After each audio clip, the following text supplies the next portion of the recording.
The truth is a pathless land. It starts with you and me. Too long buried in sand. The truth will set you free. Truth is love, freedom above. Find out what's below the surface they want you to know. Bring back the sunken land. We reveal the hidden hand. Free your energy with ancient technology. The future is now and we're going back. Remove the state of deception as we chart our own map. The future is now and we're going back to back up the present with the knowledge we stack. It's not the way they say. It's time that you come out to play. They don't know the way, so we've gone astray. All our effort and time and wealth was taken away. But knowledge sets free, a frequency to be. Wake up and you'll see it's not the way they say. The future is now and we're going back. Remove the state of deception as we chart our own map. The future is now and we're going back to back up the present with the knowledge we stack. It's not the way they say. It's time that you come out to play with love in your soul and freedom on your mind. The truth in your heart, birth of a new mankind.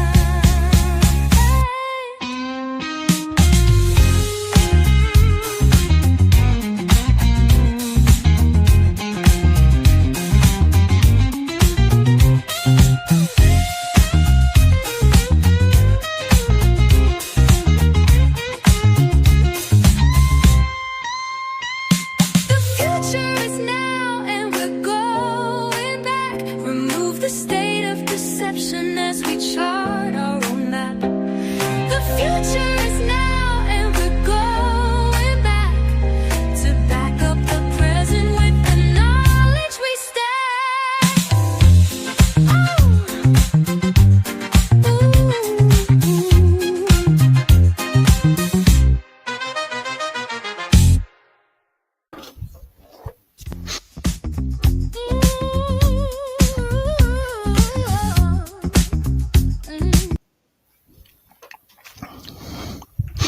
Welcome, everybody. This is NEUROPA. How you doing? It's good to see you all. Good to see you, Andreas. I'm really excited that Keith is here. We've been planning on doing this for a minute. Raphael's talked a good game about how cool Keith is, and we had a pretty interesting little moment in the back there talking about sovereign citizenship and a few other things. I know you have a pretty interesting presentation, essentially, that we're going to talk about some of the stuff that you've been, researching. So maybe you want to introduce a little bit about your background. Yep, absolutely. So in 2004, I left the Academy for Five Element Acupuncture in Florida to pursue a Chinese medical career, and went to the middle part of the country, the part that the coasts fly over to get to the other side in the United States, and set up shop and had a great practice for years and got to treat all kinds of people, all kinds of dysfunctional patterns, we'll call it, to keep it clean here. And you just find out that people are pretty much all the same, which will dovetail into a question I think that we'll talk about later, which is how, I'll just do a little leading on here of what we're going to talk about.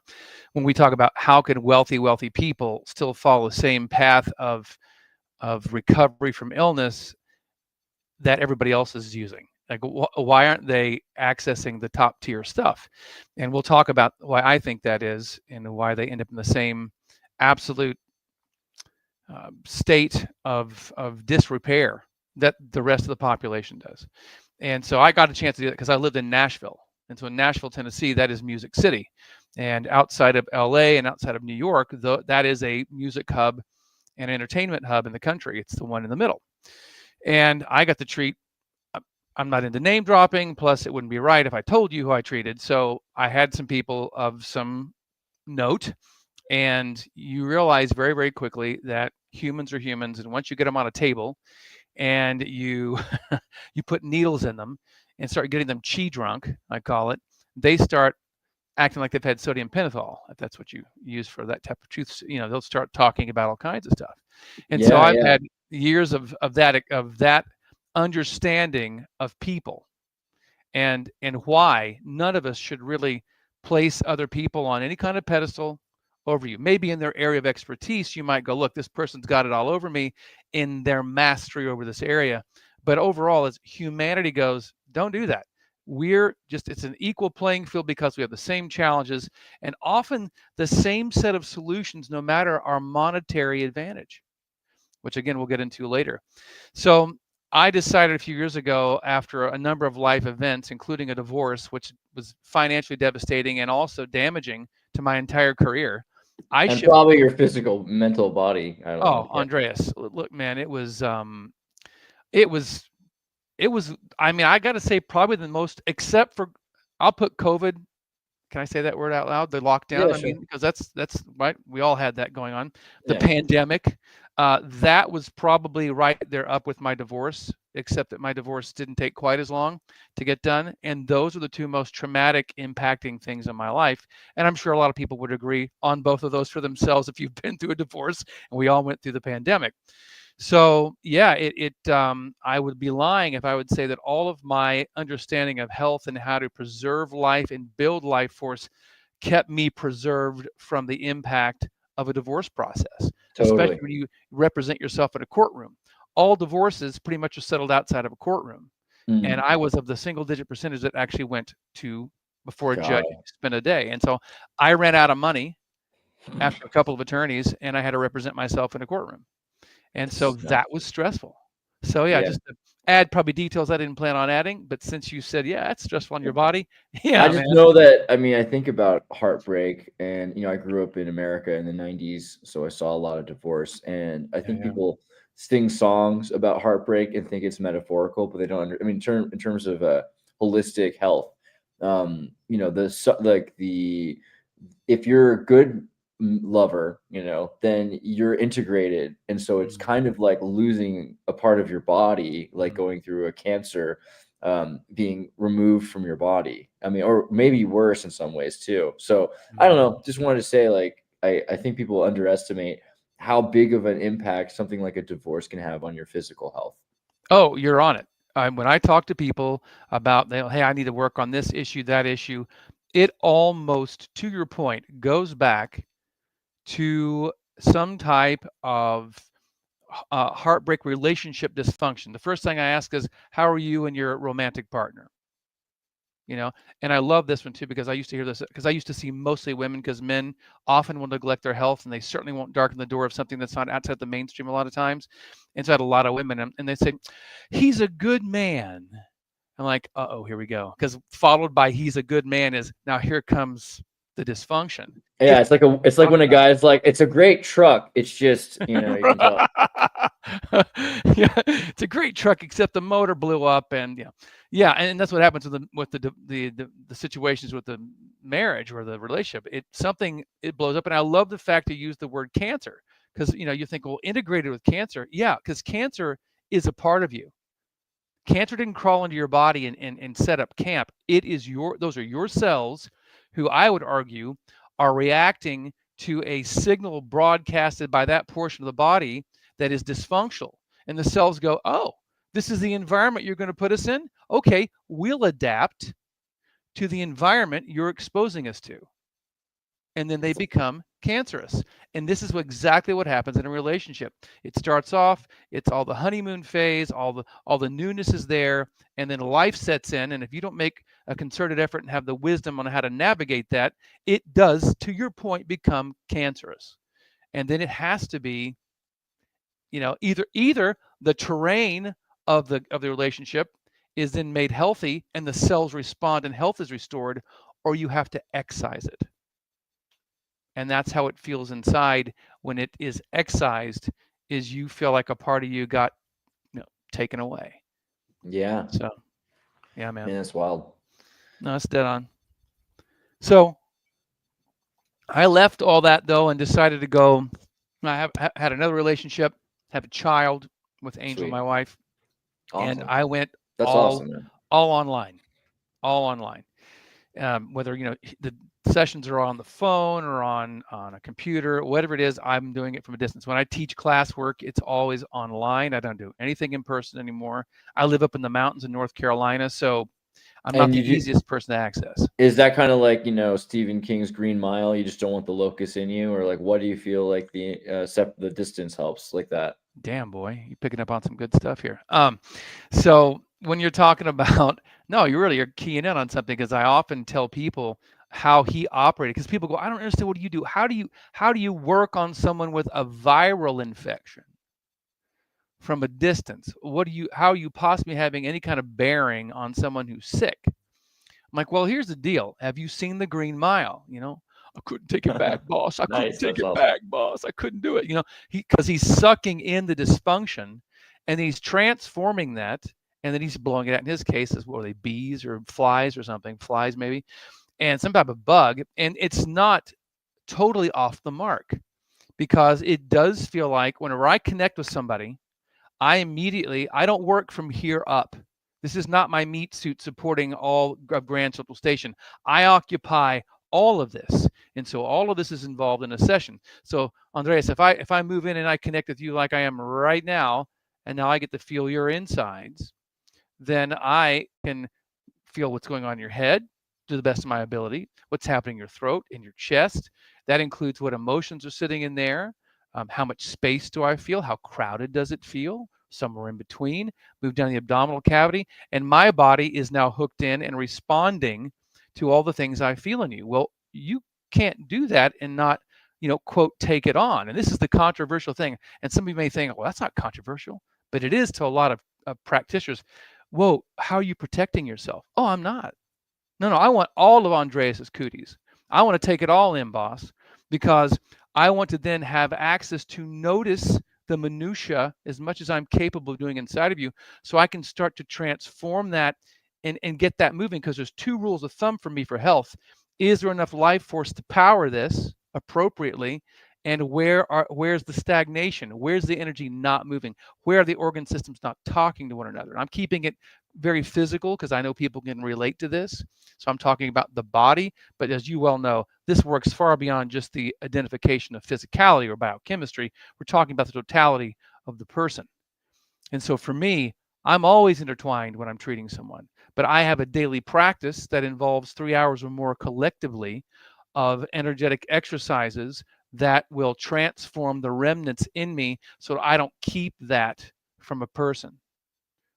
And that's how it works in a nutshell. I connect, and because of who I am through cultivation, if I do my work, it gets better as I get older, not worse.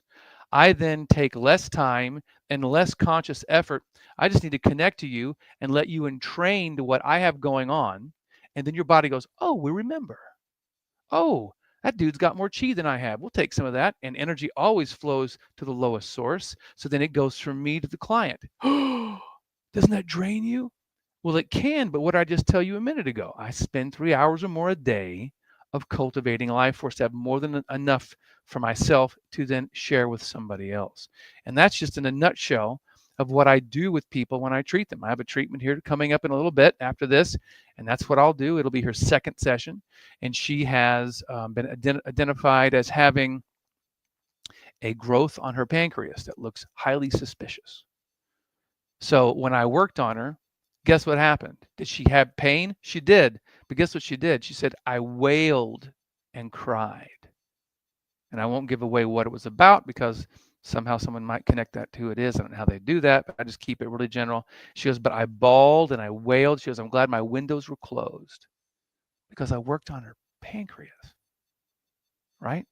So that should tell everybody this is the stuff we're dealing with when we have dysfunction and illness. Again, I'm laying groundwork for some of the things that Rafi said, man, we might talk about these things. Well, I'm laying the groundwork for my position on what I think and have experienced about that. Because especially since last spring, I had a client I was treating, and through that experience, I had an activation inside of me of what he's Greek, he called it phos, which is light in Greek. I probably mutilated the pronunciation, so forgive me, all you Greek speakers out there. But that activation was rough. He goes, I can't even interact with this anymore. It's been in I think it's a familial thing that's been with us, this power that's been in my family. I can't interact with it because it burns me. That was the English word he chose. I said, how about this? Does it feel like it fried your nervous system? He goes, yeah, that. And so because of my preparation 20 years prior, I was able, it activated inside of me. And I'm like, well, dude, whatever you're talking about is happening in my body right now. And it felt like it was activating from top down. And after that, it has been a constant integration and growth of that activation since last spring. People, is that like Reiki? I've had Reiki treatments for the people. I've never taken Reiki myself, but I've had the treatments. No, this is not like Reiki. It's nothing like Reiki. It is very, very strong. It was moving from person to person I would speak to about it without me intending for it in the beginning. And then the activation was happening, of course, when I would intend it. And an entire moving me back into the history of Christianity took place, which I'm sure this is a direction you wouldn't think I'd be taking in this, because I was done, man. I grew up in Baptist churches. I went non-denominational here in the Midwest. I then went into Orthodoxy, which is the original four mother churches of Christianity per Constantine and the councils of Nicaea. I went all the way back as far as you can go, and I was like, I'm done with that, baby. I've had all I wanted of that. I've had that cup. I'm done drinking from it. Didn't do much. That was just my experience. So you can imagine when I started having the history of the Gnostic, the groups, those early underground Christian groups that we now call Gnostics, when I started having my attention drawn back to that part of history, which I had not studied, I was like, why are you doing this? Because I was having conversations with this activation. I was like, why are you taking me back to the thing I left? I mean, this is exactly you got to what remember, those are the the difference being that, like, you studied first the groups that were killing and sacrificing and burning at the stake, the Gnostic groups, that you got it. You got it. They were kind of at odds, They were definitely at odds. They were that's all we knew of the Gnostic groups before 1945 and the Nag Hammadi discoveries. All we knew were what those who protested the Gnostic groups had written about them. That's how we knew the Valentinians existed, or the Sethians, because they had been written about by those who hated them and saw them as a threat. So here I am called back, and then what do I find? And I'm reading through all the writings of these groups that we have. Light, the light, the light, the light, the light. This is what Jesus really came to do. This is how we looked at him as a person who took this yin physical experience and took the yang eternal experience aspect of himself and combined them together for a perfect combination and harmonization of yang and yin, heaven and earth in harmony within us. And so that, if you guys see my stuff and you see Phoenix Force or Phoenix Force Gnostic Journey, Gnostic meaning gnosis, meaning knowledge from experience, that has been the chapter in my life that has been started since I was on this show last with Rafi. And it's been amazing. I'm just wrapping up my first ever Phoenix Force Gnostic Journey classwork, which was 8 weeks. I've taken it now to 9. I extended it 1 because we weren't done. And you never know till you have a class what's going to happen with students. Is it going to be a hit, a loss, somewhere in between? And people are having profound experiences. And these are people who are not new to the world of spiritual pursuit or energetic practice. A lot of them are veterans at it, and they're having unique experiences. And so for me, since the last time I was here with Rafi, that has been the major, huge shift in me and how I'm operating. And things in my life have yet caused more division or new divisions between myself and other people, meaning we don't match anymore, and then have drawn in other people who I might not have ever connected to before. So just in a quick nutshell, That's my background. That's where I am right now. And we can jump off that diving board at this point if you want to. That's really interesting. So I know I've always thought about Manichaeism and Sethianism, Valentinianism. And, there's a number of good Gnostic Bogomilism, and the darkness and the light is a big one. So with Manichaeism, you've got separation of ether or everythingness into a dynamic. So that's where the dark and the light come from, and then the dark light tricks the dark into swallowing the light. So the light is inside of the darkness, but Sophia. then it can shine through the darkness. How do you feel about darkness then, considering how you're talking about light in terms of this? Well, yeah, and it's a great question. The overarching view I have is this is what probably went down. So you have the pleroma, right? The pleroma is the perfection, the perfect light, right? And all the aeons that sit within that, which are just emanations of the one. It's just this broadcasting of this perfect light of all light. And so the light goes, what do we not know? We don't know what separation feels like. All we know is oneness. Ooh, that's a cool project. What if we had an experiment with emanation and then a temporary amnesia? Yeah. We'll cut ourselves off and forget who we are. And then we can have the experience of finding our way back to that unity again. That would be cool. Yeah. Let's do it, baby. It's a great idea. And so then you have the story of Sophia, one of the aeons, and she births without her counterpart, the Christos, the Christ aspect. And so it's femininity, if you will. It's yin birthing without the yang. I don't have the sperm. All I have is the egg, but we'll do something with it. And then she births the Kanoma, this entire matrix. But within that, she births Yaldabaoth. She births the twisted one, or the ignorant one. And then everything else that emanates from that point is us. And no matter what interdimensional thing you might experience or describe under this umbrella, you have it just simply as an emanation within the matrix of this project. It's just a project. God, Keith, that sounds really cold, man. Are you suggesting that the one looks at all the suffering and all the pain that we go through and goes, you're just part of the experiment, lab rats? I don't think it's that kind of cold disconnect, but we don't want to also do anthropomorphic, somersaults here to try to make this overarching one be exactly like we are or operate like we are. We are an emanation of that, but we have differences. And so what do I think about darkness and light, the whole idea of these two together? Within the Kanoma, the matrix, yes, it exists as part of the experiment. And yes, does Sophia trick her offspring at one point? Because Yaldabaoth goes, I'm looking through this thin veil here, but it's opaque enough, but yet I can't quite tell what's going up, and then the pleroma. But I think I could duplicate some of the stuff I'm seeing vaguely. So creates a humanoid figure, the second anthropos, right? Not the first anthropos, the perfection humanity in the heavens, but this Kanoma version, and makes us and goes, my creation doesn't have life, it's dead. And Mama goes, hey, baby, I got a suggestion for you. Why don't you just take this breath and blow that into your creation and watch what happens? All right. And sure enough, that anthropos starts to have life. But what does Yaldabaoth do? And all the archons that are his emanations looks at that life and goes, there's something going on inside of that creation that's brighter than we are. In fact, our light is a dim, false light in comparison to that spark in that anthropos. Screw this. And so we get shoved down to what they call the lower abyss, this place, into this form. And so this is our own personal living sentencing to prison for that in this model. And so what's our job here?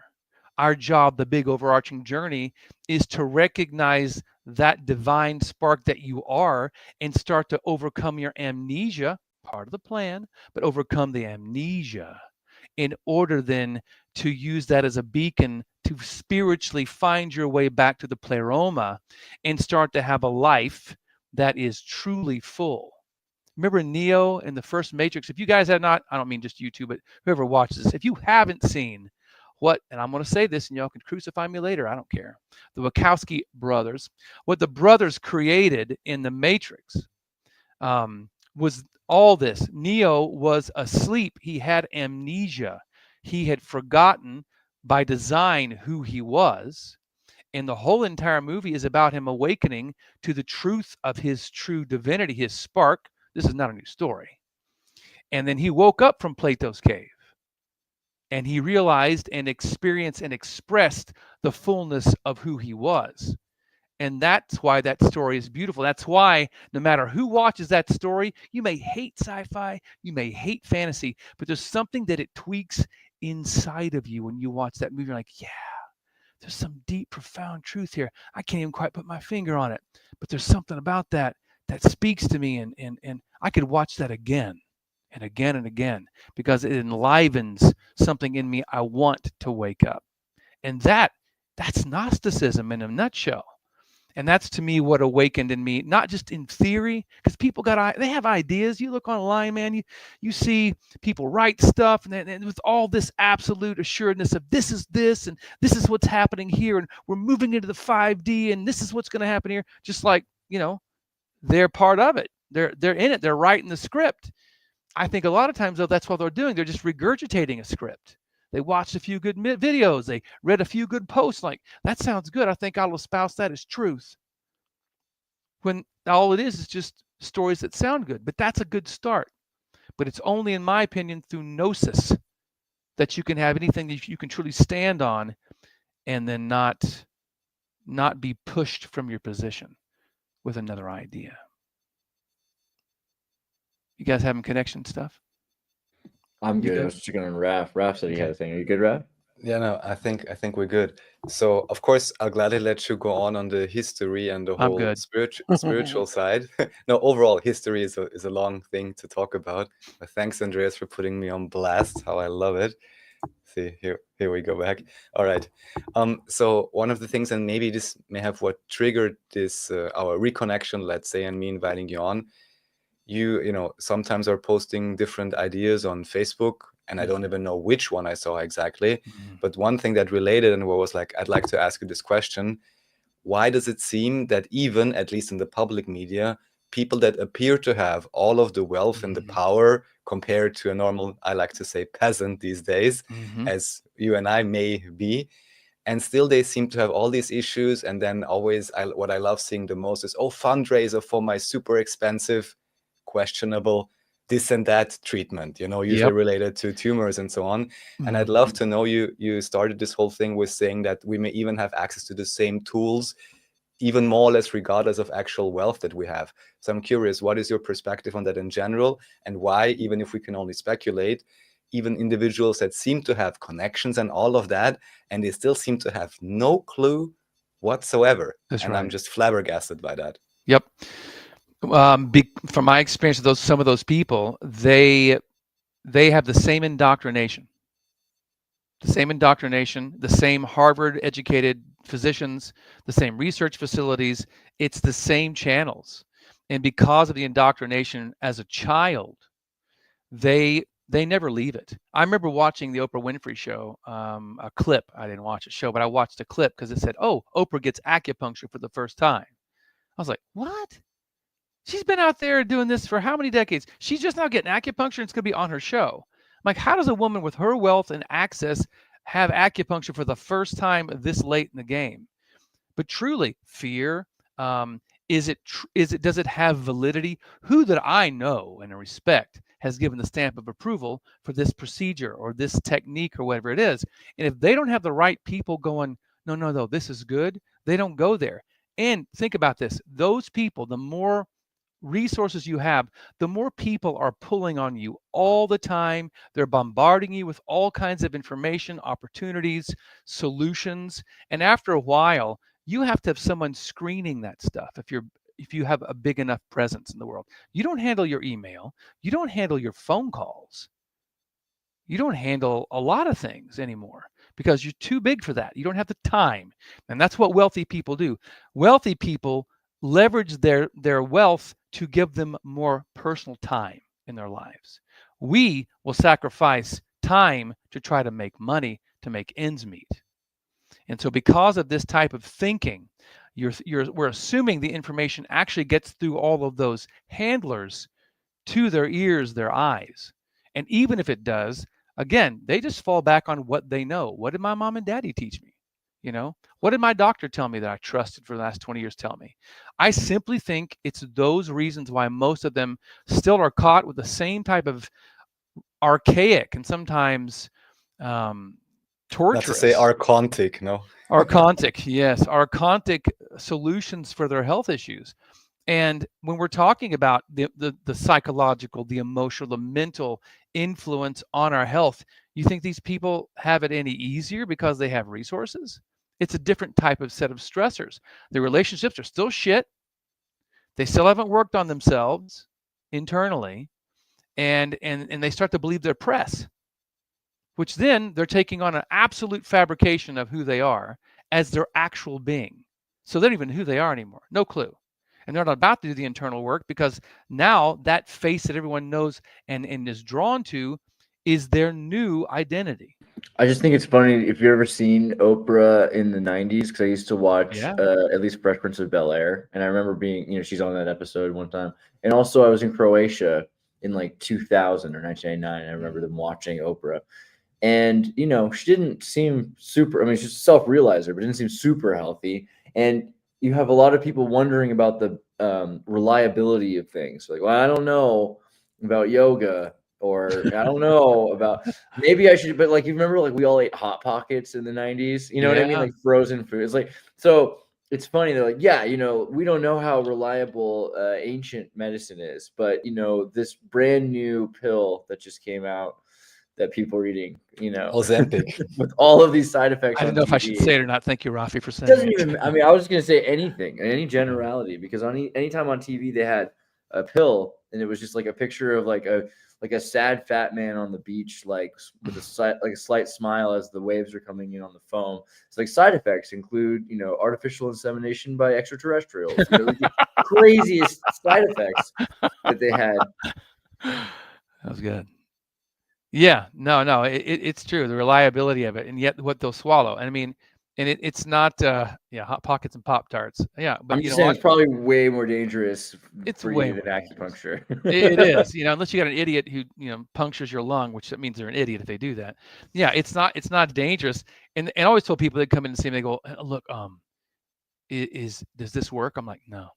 No, I spent $75,000 on an education, and I've been fooling people now for 15 years at that point, with the just total shell game, man. You just pay me money, and I tell you stuff, and you think then it's just working. I'll say that sounds like every other doctor I've ever. I want to say there's people who spend 10x of that, and probably they've been playing around with results for a long time. So maybe that's what they're used to. So that's why they're assuming the same thing. They are assuming it, and I'm like, look, the worst case scenario is you won't get results. That's true, but I'm not going to hurt you. Now herbology, Chinese herbology, you could hurt somebody if you don't know what you're doing, because that's the basis of understanding herbs and what direction does the herb move? Does it produce a hot or cold, dry or wet? There's all kinds of things that you got to be careful with working with clients. You can harm them with herbology. I want that T-shirt. Guns don't kill people. Chinese herbology kills people. Yes, but you do have to be careful with drugs and herbs. Of course, plants are very powerful. They're that very, kind very of powerful. lends to what you're saying. Yeah. I think that's it though. This is why people. Like I said, I treated a number of people in Nashville who had plenty of resources. And they were still going to the same specialists, the same hospitals, for the same diagnoses, the same treatments. It didn't matter. And they might go to Mexico. Like I recently I have friends of mine who know my work. They've known my work for years. I work on their family from a distance now that we don't live in the same town anymore. And there was an actor who had cancer, and he was a friend of theirs, and they hooked me up, and and instead this person went to Mexico to have some experimental treatments done, and I got feedback from this mutual friend. Well, this person definitely feels better now, and they really think they've made some headway. I said, no, it's a reprieve. It's a slight reprieve. I can feel it. Life force is still low. You're not going to recover from anything without life force. You can't. That's one of the major reasons why you have the problem to begin with. There's not enough to run everything properly. And I can feel the organ systems that were in danger are still in danger. So they bought them some time. And so the problem is, even with these, stem cell research clinics and all these places, we're still working off of the premise of biochemistry or the DNA. That's the panacea. Panacea is the DNA. And we've totally ignored the bioenergetic side of who we are, which is just as valid, and I would argue is the precursor to the physical manifestation of the biochemistry. And so you start talking what I just said to people with any money, no money, they go, huh? I don't even understand what you just said. That sounds like nonsense. And then they walk out. And I'll be very, you can say I'm full of hubris, but you just left your possibility for getting better. Because if you don't combine the biochemical approach, whether it's alternative or mainstream, with the bioenergetic approach, you're only buying yourself time, and that very underlying dysfunction is going to take you out eventually, sooner than later. You're just buying time. But that message right there, gentlemen, has been my management of futility in my life, to try to communicate that very basic principle of you got to look at both sides of who we are. They both are valid. If we married them together, then we have a healthcare system where they both sides respect. I respect the physicality of supplements, of herbology, of whatever it is. I respect physical biochemistry. I also know that each of those things emanates a bioenergetic signature. And if you don't understand these things, at least in theory, and go, I could see that working, we don't have a conversation. I don't care how wealthy you are. If you can't comprehend what I just said, you're like this one actor who right now is on their way out soon because they wouldn't listen. Didn't have to be me, but it needed to be somebody else who offered this side of support for their life. And story of my life, man, for decades.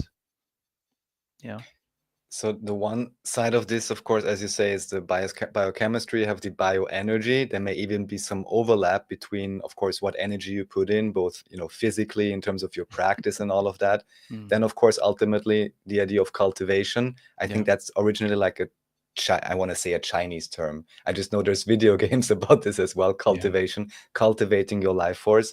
That's, of course, something many people, I guess, like to ignore. The one thing what you're talking about reminds me of, are you familiar with the idea of so-called German, they call it German New Medicine? Absolutely. This was, I think, also, I want to say, I'm not sure if it was co-developed by Lanka as well, but Lanka is deep into this, and I just know that he has like a Telegram group, Dr. Lanka, and he's often writing, for example, even though I'd be a big proponent of nutrition and so on, and supplements and all these things, there's a lot you can do.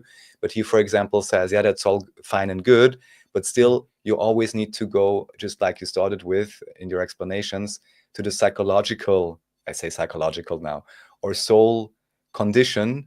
And if you don't actually cultivate that or learn about that and change that, then you can probably do lots of other things and they will be not, or just have very reduced efficiency.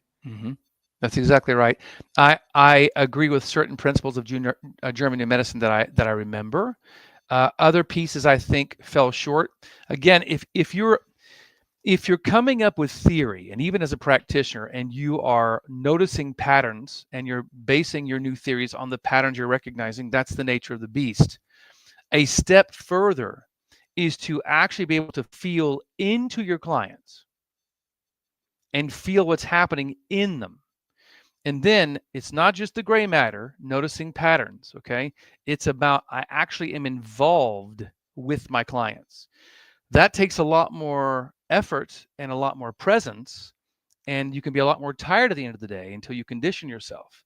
But those are the pieces I feel are missing from German New Medicine from the beginning, or those who carry the torch now, is that aspect. But I have to admit, of course, also, it's unrealistic for people to spend the time, if they even recognize it's a possibility, to develop what I'm talking about. I was not born this way. Everything I do, I have cultivated. I've learned or remembered how to do something I probably shut down when I was a small child. I think that's actually what most of us do. We're born with it all online, or most of it. And through life circumstances, even conditioning of, no, that's not real, don't talk about that, That's not possible. And then we cut it off. It's usually through our peer feedback group, our parents, or then later on our peer group that say, no, you're full of shit. And then you just cut it off. And then you have to reactivate that later in your life, hopefully, so that you can then be more fully expressed as a true functioning human being. And so, go ahead. Sorry, Raf. No, I just want to say one sentence, which is like, in the olden days, isn't that what they would have called bedside manner, which any good doctor should have on a basic level, right? Which got completely thrown out of the window. Now they want to have robots operate on you or whatever. Doctors don't take the time. Even recently, I had an example, a real life example of a friend of mine, and they said, oh, the women's doctor in one country said, oh, yeah, there's something maybe there, or it doesn't look so good. In a few years, probably you will need this or that operation. Then went to a different doctor who was like, oh, I'm not so sure. Then went to a private doctor who was like, yeah, first of all, before we do anything, let's have a conversation. And then, all right, okay, let's take a look. And then there wasn't even really anything there. Question number one, could it be the change of locale or, less stress and so on? That already changed a lot. Right. And the other thing, just taking the time to talk to somebody actually, to understand their environment. And then all the doctor said in the end, well, now it's a bit bad for you because now you have 3 opinions. And my friend said, well, I prefer the opinion you gave me. And that was that. No more talk of any medication, any operation, anything at all. And then the doctor just said, yeah, no, I'm kind of sorry, that you had to spend money for this now. Yeah. But you really even have to get to the point, even with a regular doctor, that actually treats you in a proper way and has this empathy and actual interest, and doesn't just look, oh, I quickly want to get the check from the insurance. I'm just going to write down whatever drugs. Or what I love the most currently is we're going to start with 10 tests, 3 x-rays and MRT, ABC, whatever you want. And I'm like, guys, don't you realize that it's very possible? I mean, being radiated, for example, in various ways, of course, is totally not going to have any effect on you. And it's going to be great if you do that every month, I mean, we've gotten to that point, which is amazing to me. Whereas on the other hand, what would be much more effective, most likely, is have someone with the empathy or the cultivation abilities you have that can just sense certain things and get a result. Or just to briefly relate it back to one of our favorite topics of Hollow Earth and what's underground. I've recently been to a place in Klosterneuburg. I talked about this on the previous shows. And what they had there is, this underground cavern, even like an astronomy dome. People say it was the Templars. You have different symbols and so on. That's all a nice story or nice artifacts. But the real thing was that you had a spot there where you could put your arms around. And then the idea was you could literally feel a buzzing within your body wherever you had a low energy state. And that spot still exists. People can go there and they can verify it for themselves. And of course, the human properly functioning can have a similar diagnostic ability for themselves and also for somebody else, which, I mean, we love arguing about how great is, the modern nanotech and all of that. But I'm usually on the side, well, if we have a natural ability to do these things as well, maybe let's start there first and then consider all the other things. That's my choice right there. And we do know, I mean, when you're talking about learning where to put a building, according to energy, because you don't want to put it over streams, you don't want to put it over caves. Why do we do that? Because we know that unless the energy is harnessed properly, energy congregates in cavities, right? But if you can harness that properly as the energy is harnessed like a capacitor underground, you could do amazing things with that energy, depending on the type of energy being stored there. This happens in our cells. This happens in our organs. It happens in each body cavity. They all store energy like a capacitor. And if we understand that about the Earth, now you're tapping into things. Now ley lines start to make even more difference. You're like, wait a minute. So the Earth has meridians like human beings and animal life does overall, or animals too, but it has that type of a physiology, an energetic physiology. Absolutely it does. So where's the energy being stored? And ancient peoples, they had the understanding of this. They knew where to build structures to harness power or to avoid energy that would have been detrimental to people living over it. They knew this. Because why? What we're talking about, they were sensitive to energies. Look, everything else out there in nature is sensitive. They feel. Animals know when weather patterns are changing, when earthquakes are coming, all these things, they know it. We did too. We've just dumbed ourselves down for multiple reasons and have lost that ability and then told each other, well, that never existed. Right. Well, so That's that's what folklore. folklore is the thing. So I was thinking about that because, like Russian, Slavic medicine, going back to the babkis and the old traditions talk about like egregores or like collective bioenergetic fields, and even in the Soviet Union, and that was Oh, pretty yeah. well accepted. This idea of bioenergetic fields, You got it.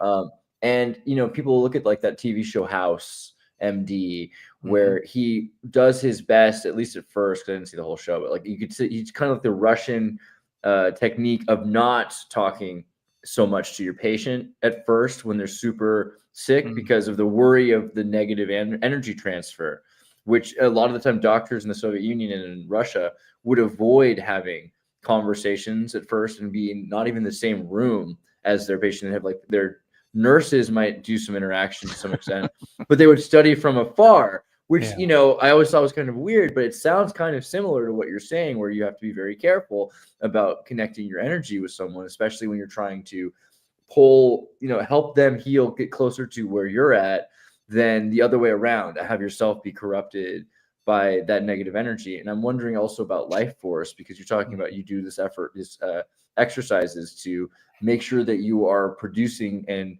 have higher life force. You see children all the time have the ability to fall, scrape their leg, and get back up, and they have so much life force production. But when we get older, some people start to have less and less. Why do you think this is, that life force is like that? That some people are Mhm. so limited, or falling apart in that way. It's a great question. So you're born with a savings account, and the Chinese call it Jing. So this savings account is what you've inherited from your parents, your lineage in general, the condition of your parents when you were conceived.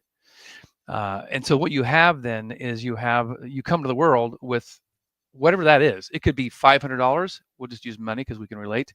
Or you could be $5 million worth of wealth walking into this world. The one with $500, it's like, I don't understand how little Johnny has leukemia at age 7. We fed him right. We didn't live near a nuclear power plant. We did all things right. How could he have this? But if little Johnny came in with very little savings account, then it doesn't take much to throw little Johnny off into dysfunction. Then you have someone like my aunt, who died at 99, who smoked till she was 70 and ate processed garbage till she was 70. Till her doctor goes, one day that might kill you. You serious?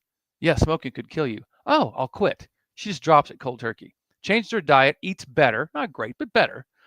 Dies at 99 with all of her marbles. If she hadn't had a certain treatment, she would have lived longer. I think that's what took her out. I'll leave it very general. You know what I'm talking about.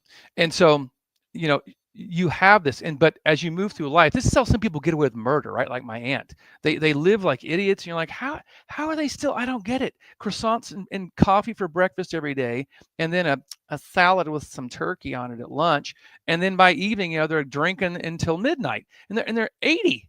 Like, how are you doing that? Jing, big savings account. The next person, I have autoimmune dysfunction. I've got this, and this. I've tried everything in the world. I just can't seem to get on top of it. And often I'll feel back in and go, you didn't have much of a savings account. It's a shitty roll of dice, but it is what it is. And that does determine a lot of what you can get away with in this life. It really does. I want to address the whole doctors not being close, though, to the clients because they don't want to train. All that tells me is that they rightfully somehow knew, whether through just teaching of their mentors or their own experience, I don't have the internal environment necessary to not take on we'll use, I think it's homeopathic terminology, miasms, the patterns from the dysfunctional patterns from the client. I don't have what it takes to ward that off. And I've seen a mentor get sick because they didn't follow the rules and whatever. And so then the fear is set in. Now you have the fear of it happening. That's sitting in there. So now they're really afraid to get close. But what I'm saying is, and I do have grand respect for the Russians, their willingness to research the fringes of medicine and science and create amazing tools and devices. They're freaking amazing at that kind of stuff. So props to the Russians. But If you're afraid of working with a client, which many energy workers are, yes, heavy quotations, because if you're like, look, I want to slip on my body condom here to protect myself energetically from all the things that are wrong with you so I don't get sick, you're not an energy worker. You're farting around. You're in kindergarten acting like you've got some kind of mastery, and you don't. Maybe no fault of your own. Maybe you just never were taught how to do it. And that's usually the case. They mean well, but the teaching wasn't there. And you're right. I think it was Rafi talked about in China, talking about the cultivation of life force. Yes, a very Far Eastern type of a concept taught through all those different areas. It is crucial. We have lost the ability. I'll mention the other piece, though, that goes with that. Well, what is spirituality and energy cultivation then, Keith? Are those separate? They're not. And those cultures would tell you it's this. I believe there's what I call gates inside of a person. And if the more gates you can open up inside the person energetically, the more infinite energy that is this place moves through you as an emanation of it. You're more in alignment of the one that is inexhaustible. But the more gates that are closed off, the less that flow is happening. This is also, I think, why you can have a married couple. They've been together for 65 years, and he passed last month, and she died 2 months later, and there was nothing wrong with her. And what did you hear from her kids? Well, mom missed dad so much. She just said she couldn't live without him, and she didn't. They shut the gates down on a deep level, and they exit. The silver cord is broken, and they're headed home. There's other people who do the opposite. I hate this life. I can't wait to get out of here. I can't stand it. I just don't want to live anymore. And they just keep living because something deeper underneath the conscious mind is going, you don't know what you're talking about. Stop thinking these stupid thoughts. The deeper drive of your life is much grander than your myopic vision. We're not letting you out of here. The gates are staying open, and they can't will themselves to leave. So I think that's a bigger part of it as well.